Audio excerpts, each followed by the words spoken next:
The marble floor was cold beneath Officer James Whitmore's boots. He stood perfectly still outside the private drawing room at Windsor Castle. His red uniform pressed sharp, his expression frozen like the statues lining the corridor. This was his duty. This was his training. See nothing, hear nothing, say nothing.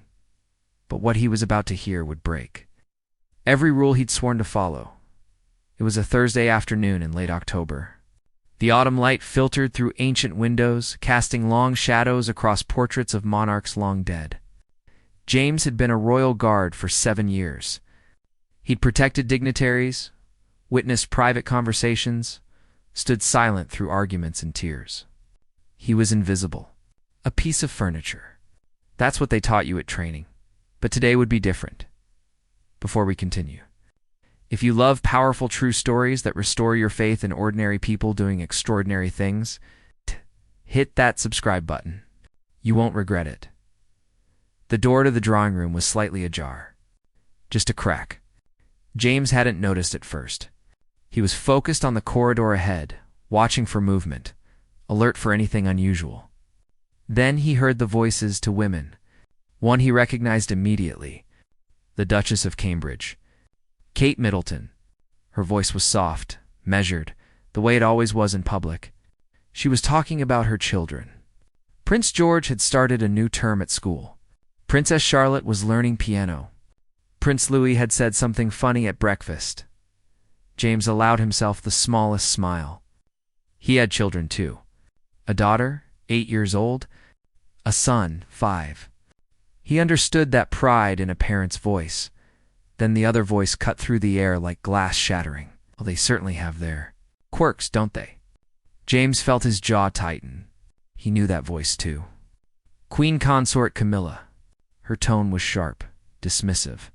There was something underneath it, something ugly. Kate's response was gentle, diplomatic. All children have their unique personalities. I think that's what makes them special. A pause. Then Camilla spoke again, and this time there was no mistaking the cruelty in her words. Charlotte is rather plain, isn't she? I mean, one would hope for more from a princess. And George, so awkward. Always stumbling over his words like a common schoolboy. The silence that followed felt like a held breath. James's hand curled into a fist at his side. His pulse hammered in his ears. 7 years of training screamed at him to remain still, to ignore what he'd heard. But something deeper, something human was rising up inside him. Kate's voice, when it finally came, was barely a whisper. They're just children. Children who will represent the crown someday, Camilla replied. One would think you'd teach them better. But then again, considering where you came from, perhaps we shouldn't expect too much. The insult hung in the air like poison. James could hear his own breathing now, slow, controlled. But inside, a fire was building. He thought of his own daughter, how her eyes lit up when she laughed, how she practiced her spelling words every night at the kitchen table, how she wore mismatched socks because she thought it was funny. He thought of some stranger calling her plain, calling her common. The rage was white-hot, and in that moment, Officer James Whitmore made a decision that would change everything. James didn't move. Not yet. His training held him in place like iron chains. But his mind was racing, calculating, weighing every option. He'd been taught that royal guards were ghosts. They existed only to protect, not to judge, not to interfere, not to feel, but he was feeling everything now. Inside the drawing room, Kate's voice had gone quiet. Too quiet. James had stood guard for her dozens of times over the years. He'd seen her smile for the cameras, wave to crowds, hold her children's hands with gentle patience. She was kind to everyone.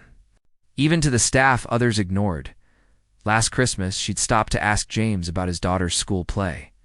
She'd remembered from a conversation 6 months earlier. That was the kind of person she was. And now she was being torn apart by someone who should have been family. I simply think, Camilla continued, her voice dripping with false sweetness, that you might consider how these children reflect on the family. On Charles. On me. Their behavior at the Jubilee was embarrassing. They're 6, 7, and 3 years old," Kate said. Her voice was steady, but James could hear the strain underneath. "They behaved like children." "Exactly my point." James heard movement, footsteps. Kate was standing up. The rustle of fabric. She was leaving. "Good. Walk away. Don't let her see you cry." But Camilla wasn't finished. "You know, Catherine, you've never quite fit into this world, have you? You've tried. I'll give you that. But breeding tells. And your children? Well, let's just say the cracks are showing." That was it. The line that couldn't be uncrawled. James took one step forward. It's just one. His boot made no sound on the marble, but the movement broke protocol. He was no longer stationary, no longer invisible. He moved toward the door, his heart pounding so hard he thought it might crack his ribs. What was he doing? He could lose his job, his pension, his reputation. 7 years of perfect service gone in an instant. But the image of his daughter's face flashed through his mind again, and he knew with absolute certainty that some things mattered more than protocol. The door swung open. Kate emerged first. Her face was composed, but her eyes were red. She didn't look at James. She walked past him quickly, her heels clicking against the floor. Disappearing around the corner, then Camilla appeared in the doorway. She was adjusting her bracelet, a small satisfied smile on her lips. She hadn't expected anyone to be standing there. When she looked up and saw James, the smile faltered. Just for a second. "Officer," she said, recovering quickly. "You're dismissed." James didn't move. Camilla's eyes narrowed. "I said you're dismissed." "With respect, Your Majesty," James said, his voice calm and measured. "I'm assigned to this corridor until 6 o'clock. It was true. His shift didn't end for another 3 hours. Camilla knew it too." Her jaw tightened. "Then resume your post," she snapped. James took a breath. This was the moment. The point of no return. He looked directly at her. Not past her. Not through her. Is her. Something guards were never ever supposed to do. "I heard what you said," he told her quietly. Every word. The color drained from Camilla's face. For just a moment, the mask of royalty slipped, and James saw something else underneath. Fear, guilt, anger. "You heard nothing," she hissed. "You understand me? You heard nothing." "I heard you insult 3 innocent children," James continued. His voice never rose. "Never wavered? I heard you attack a woman who has done nothing but serve this family with grace and dignity. And I want you to know that I will remember every word you said." Camilla stepped closer. She was smaller than him, but she drew herself up, using every ounce of authority she possessed. "If you breathe a word of this to anyone," she said, her voice like ice, "I will have you removed from service. You'll never work in security again. I'll make sure of it." James met her gaze without flinching. "Then you'll have to explain why." The silence between them was electric, dangerous. Camilla's hand trembled slightly as she clutched her handbag. She opened her mouth to speak, then closed it again. Finally, she turned and walked away, her footsteps echoing down the corridor. James stood alone in the hallway, his heart still racing. He'd just threatened the queen consort. His career was over, but strangely he didn't feel afraid. He felt something else entirely, something he hadn't felt in years. He felt like a man who'd remembered what honor truly meant. Asterisk. The rest of James's shift passed in a blur. Every footstep in the corridor made him tense. Every opening door made him wonder if security was coming to escort him out. But nothing happened. The castle continued its quiet rhythm. Tourists moved through the public areas below. Staff prepared dinner in the kitchens. Life went on. When 6 o'clock finally came, James walked to the guard station, logged out, and changed into his civilian clothes. His hands were steady as he buttoned his shirt, but his mind was spinning. What had he done? What would happen now? He drove home in silence. The roads were thick with London traffic. Rain started to fall, streaking the windshield. James barely noticed. He kept replaying the moment over and over. Camilla's face. Kate's red eyes. His own voice saying words he couldn't take back. His wife, Emma, was in the kitchen when he walked through the door. She took one look at him and put down the knife she was using to slice vegetables. "What happened?" she asked. James set his keys on the counter. For a long moment, he didn't speak. He couldn't. How do you explain that you'd just destroyed your career to defend someone you'd never even had a real conversation with? "I heard something today," he finally said. "Something I wasn't supposed to hear." Emma waited. She'd been married to a royal guard for 10 years. She understood silence. She understood duty. She understood that some things couldn't be spoken about, even at home. And, she prompted gently, and I didn't stay silent about it. Emma's hand went to her mouth. She understood what that meant. James sat down at the kitchen table. Their daughter, Lily, was in the living room watching cartoons. Her laughter drifted through the doorway, pure, innocent, unburdened by the cruelty of the world. "Tell me," Emma said, sitting across from him. So he did. He told her everything. The conversation through the door, Camilla's vicious words, Kate's quiet dignity, and his own decision to break every rule he'd been taught. When he finished, Emma was quiet for a long time. Then she reached across the table and took his hand. "You did the right thing," she said simply. "I might lose my job, then you'll find another one." She squeezed his hand tighter. "But you'll still be able to look at yourself in the mirror. And you'll be able to look at our daughter and know you stood up for what was right." That night, James barely slept. He lay awake, staring at the ceiling, waiting for the phone to ring, waiting for the official letter, waiting for his world to collapse. But morning came, and nothing happened. He went to work the next day, dressed in his uniform, reported for duty. His commanding officer nodded at him. Normal, routine. James was assigned to the East Terrace. An easy post. Tourists and gardens.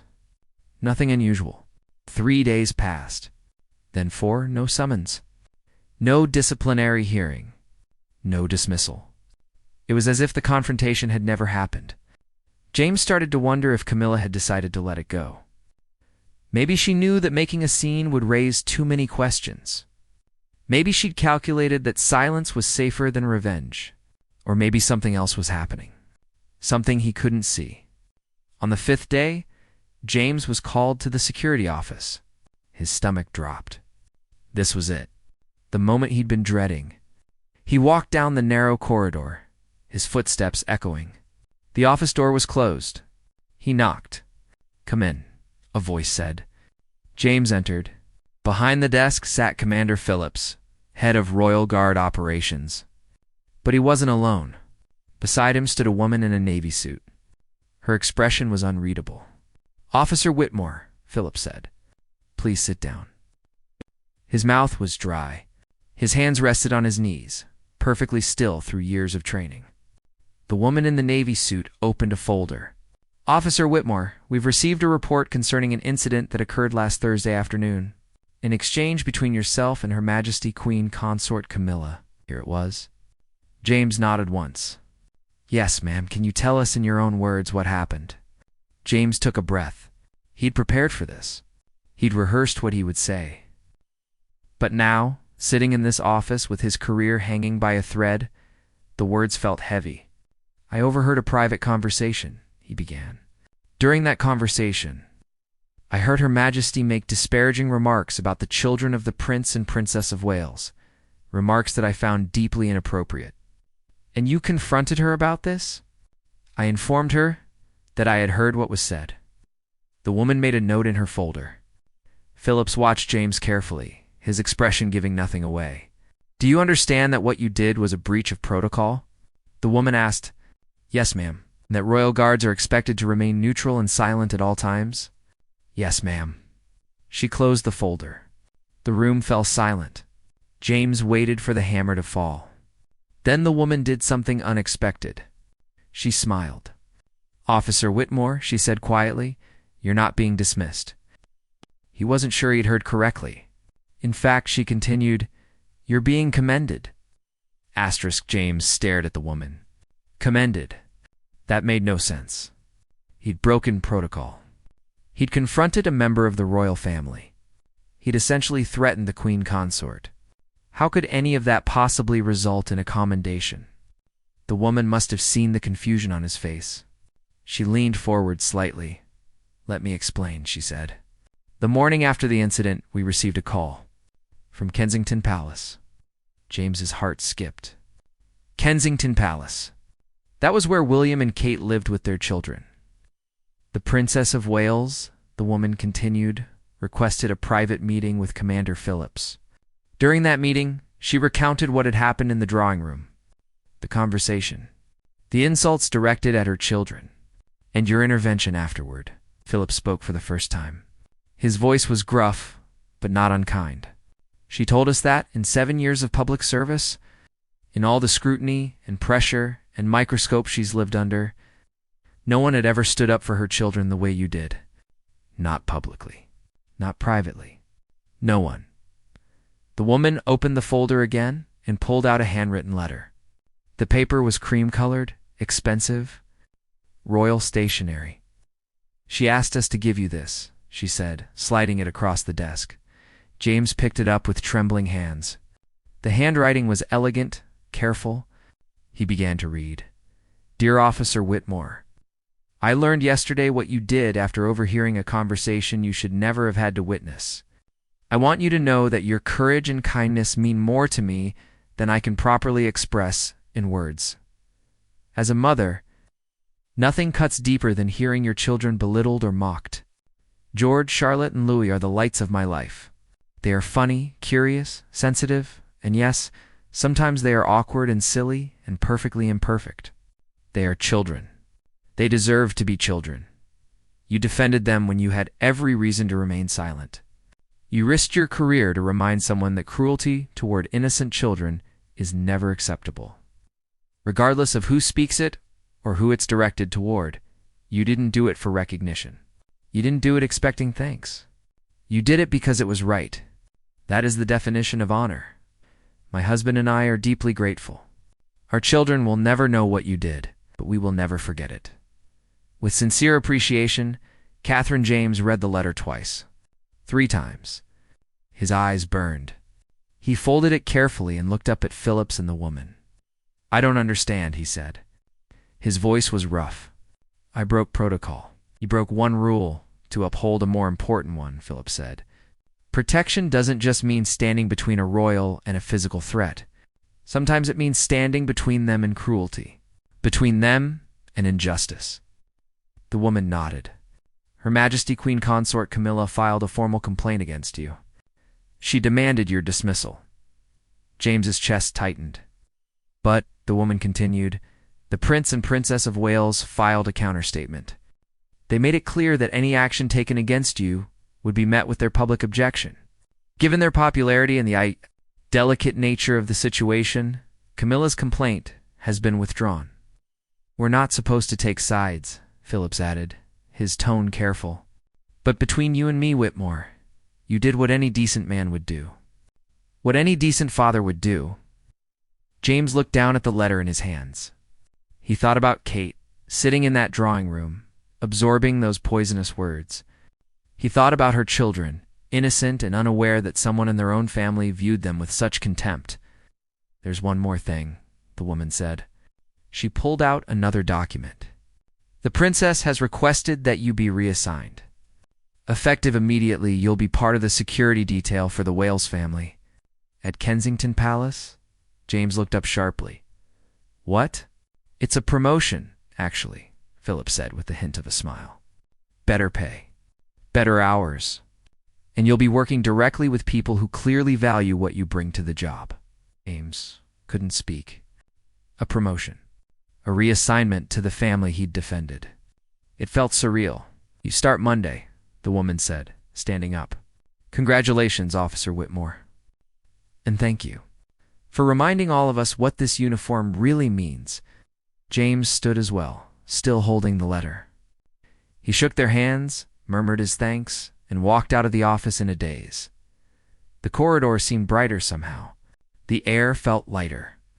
He looked down at the letter again, running his thumb over the royal seal at the top. He'd spent 7 years being invisible. Being silent, being a ghost in the halls of power, but in one moment of courage, he'd become something else. Something real when he got home that evening. Emma was setting the table for dinner. Lily was coloring at the kitchen counter, her tongue stuck out in concentration. James walked over and kissed his daughter on the top of her head. "Daddy," she said brightly. "Look, I drew a princess." James looked at the picture. It was a stick figure in a lopsided crown, holding hands with smaller stick figures. Children, a family.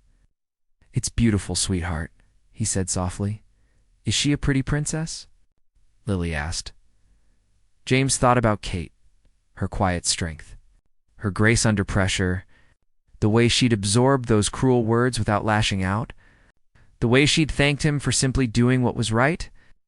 "She's not just pretty," James told his daughter. "She's kind and brave, and that's much more important." Lily nodded seriously, as if this was the most obvious truth in the world. Then she went back to coloring. James looked at Emma. She was watching him with gentle eyes, a knowing smile on her lips. "Good day at work?" she asked. James smiled. For the first time in days, he felt the weight lift from his shoulders. "The best," he said. Monday morning arrived cold and bright. James drove through London as the city woke up, past the familiar landmarks he'd seen 1,000 times. But today, everything felt different. He was heading to Kensington Palace. A new assignment. A new chapter. The palace was smaller than Windsor Castle, more intimate. Set within Kensington Gardens, it had a warmth that the grand stone halls of Windsor lacked. This was a home. A place where children played and laughed and left toys scattered on the floor. James checked in at the security gate. The guard on duty smiled at him. "Whitmore, right? They've been expecting you. Head to the east entrance. Commander Riley will meet you there." Commander Riley turned out to be a woman in her 50s with sharp eyes and a firm handshake. She led James through a series of corridors, explaining schedules, protocols, and expectations. "The family's more relaxed here," she explained. "Less formal than other royal households. But make no mistake, security is just as tight. We have 3 children to protect. That's our priority." They turned a corner, and James heard something that made him stop. Laughter. A child's laughter. Echoing down the hallway. Then another voice. A woman, speaking softly. Commander Riley smiled. "That'll be them." Morning routine. Princess Charlotte has a piano lesson in an hour. Prince George has tutoring at 10. Prince Louis is... Well, Louis keeps everyone on their toes. They walked toward the sound. Through an open doorway, James could see into a bright room filled with sunlight. Kate was sitting on the floor, legs crossed, playing some kind of game with her youngest son.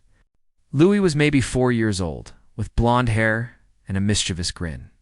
He was giggling as Kate pretended to be a monster chasing him. George sat at a nearby table, focused on a book. He was reading aloud, stumbling over a difficult word. Charlotte, around 7 or 8, leaned over to help him. "It's night, George." The K is silent. "That's silly," George said, but he smiled. "Why have a K if you don't say it?" "Because English is weird," Charlotte replied. "Matter dash of dash factly dot." Kate looked up and saw Commander Riley standing in the doorway. Her smile didn't fade, but something shifted in her expression. Recognition. She stood up, smoothing her sweater. "Your Royal Highness," Commander Riley said with a slight bow. "May I introduce Officer James Whitmore? He'll be joining the security detail." Kate walked toward them. For a moment, James wasn't sure what to do. Then she extended her hand. "Officer Whitmore," she said. Her voice was warm, genuine. "Thank you for joining us." James shook her hand. "It's an honor, ma'am." Kate's eyes held his for just a second longer than necessary. In that moment, a silent acknowledgement passed between them. She knew, he knew. They would never speak of what had happened in that drawing room at Windsor. But it would always be there, an invisible thread connecting them. "These are my children," Kate said, gesturing toward the 3 kids. "George, Charlotte, Louis. This is Officer Whitmore. He'll be helping keep you safe." Louis peeked out from behind his mother's legs. "Are you a soldier?" he asked. "Something like that," James said, crouching down to the boy's level. "I'm here to make sure you can play and learn and have fun without worrying about anything. Do you have a sword? Louis asked hopefully. No sword, I'm afraid. Just training and a very stern look when I need it. Louis giggled. Charlotte watched James with curious eyes. George offered a shy wave. Kate rested her hand on Charlotte's shoulder. The little girl leaned into her mother's side automatically. James noticed the gesture. The quiet reassurance. The way Kate's fingers gently squeezed her daughter's shoulder. Charlotte was plain. James thought of Camilla's cruel words. He looked at the little girl in front of him. She had her mother's eyes. Her smile was sweet and a little shy. She wore mismatched socks under her school shoes. She was perfect. We're very glad you're here, Officer Whitmore, Kate said softly. Then she turned to her children. Come on, you three. Let's get ready for the day. As they walked away, Louis called back over his shoulder. Will you show me your stern look later? Absolutely, James promised. Commander Riley chuckled. You'll fit in just fine here, she said. Over the following weeks, James settled into his new role. He learned the rhythms of the household. Morning routines, school drop-offs, afternoon activities. The children were remarkably normal, despite the extraordinary circumstances of their lives. They bickered like any siblings. They made messes. They told bad jokes and laughed at things that made no sense to adults. George was quiet and thoughtful. He loved dinosaurs and asked endless questions about how things worked. Charlotte was creative and organized. She kept lists of things she wanted to learn. Louis was pure chaos and joy. He never walked when he could run. Never whispered when he could shout. James watched them play in the garden, watched them do homework at the kitchen table, watched them be children. And every time he did, he thought about what Camilla had said. The venom in her voice. The casual cruelty. These children didn't deserve that. No children did. One afternoon, about 3 weeks into his assignment, James was standing near the garden entrance. Charlotte was practicing cartwheels on the lawn. George was reading under a tree. Louis was digging in a flower bed, probably ruining someone's careful planting work.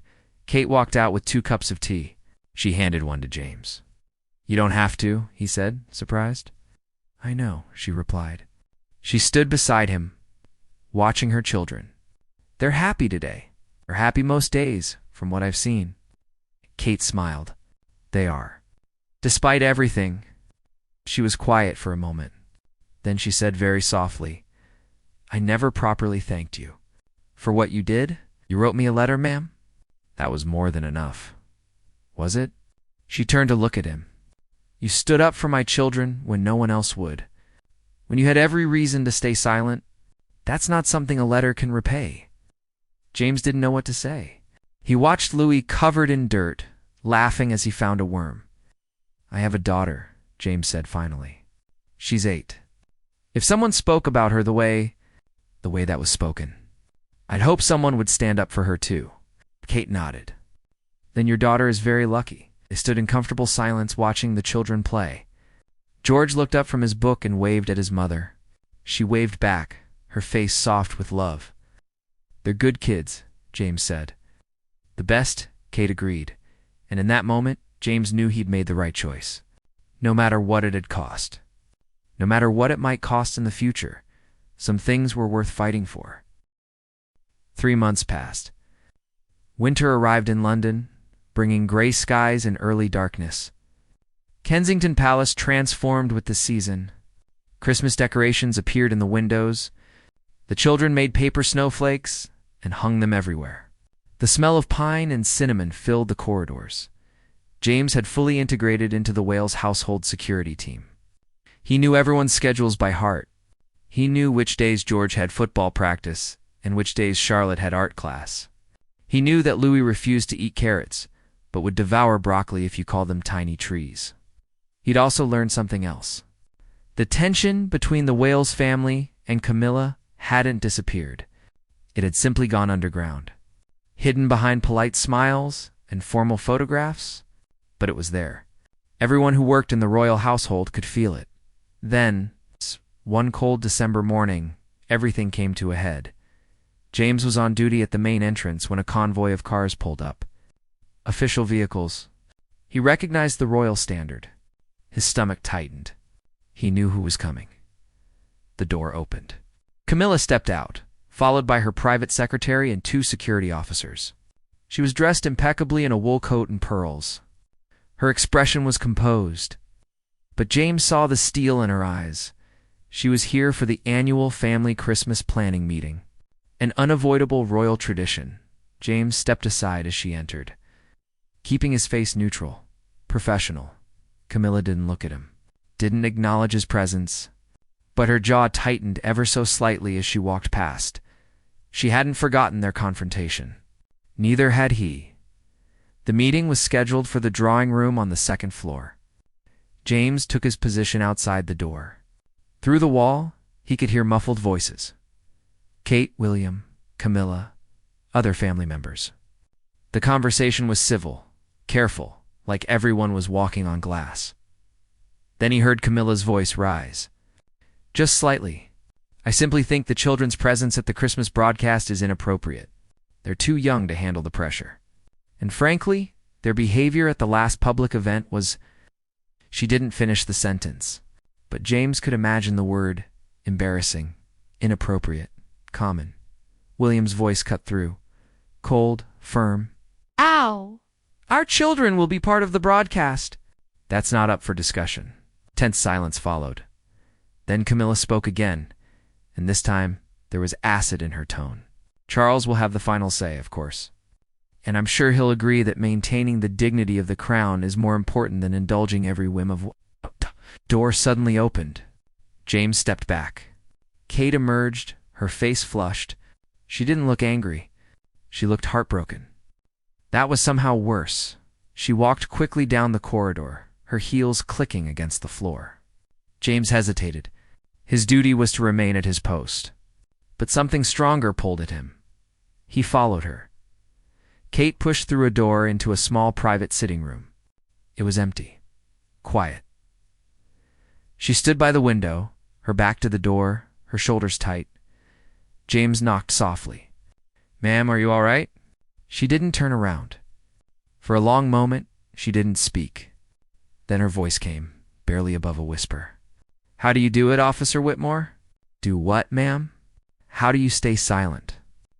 How do you watch people you care about be hurt and just stand there?" James stepped into the room. He closed the door behind him. "With respect, ma'am, I didn't stay silent. Remember?" Kate turned to face him. Her eyes were wet, but she wasn't crying. She was too strong to cry, too practiced at holding everything together. "I can't do what you did," she said. "I can't confront her. I can't fight back. Because if I do, it becomes a scandal. It becomes headlines. It hurts William. It hurts the children." Her voice cracked. "So I just stand there. I smile. I absorb it. Every insult, every slight, every cruel word about my babies." James had never heard her speak this openly, this honestly. The mask of the perfect princess had slipped, and underneath was just a mother, tired, hurt, trying her best. "Your children don't know any of this," James said gently. "They don't know what she says, what she thinks. All they know is that they have a mother who loves them more than anything in the world. A mother who protects them. That's what matters. Is it enough?" Kate asked. "Is love enough when the world is so cruel?" James thought about his own daughter, about Emma, about all the times he'd worried he wasn't doing enough as a father. As a husband, love is never enough, he said finally. But it's the only thing that matters. Everything else, the titles, the palaces, the protocols, it's all just noise.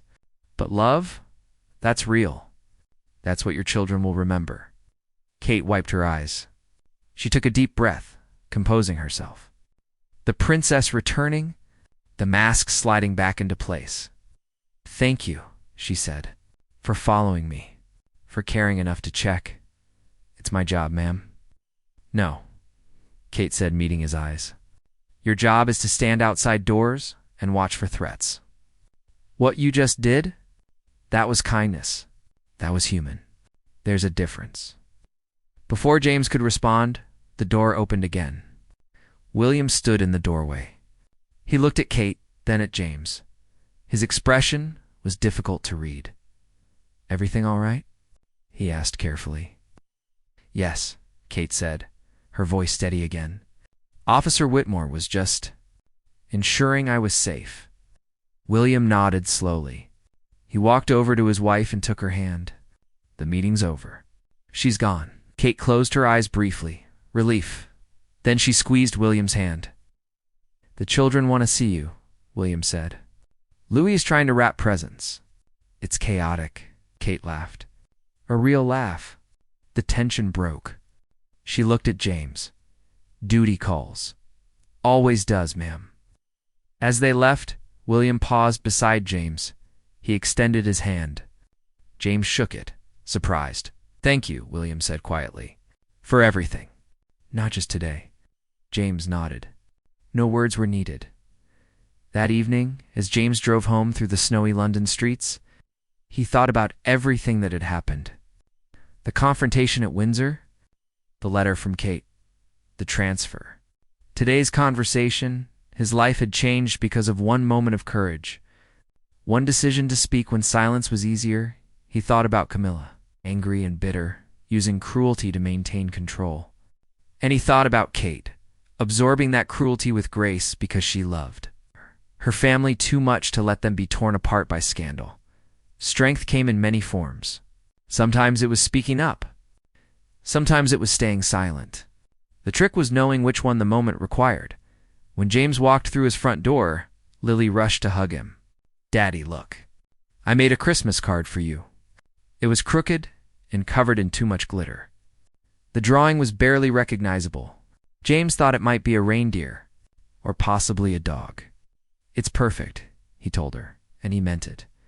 Because love wasn't about perfection. It wasn't about crowns or palaces or blood that traced back centuries.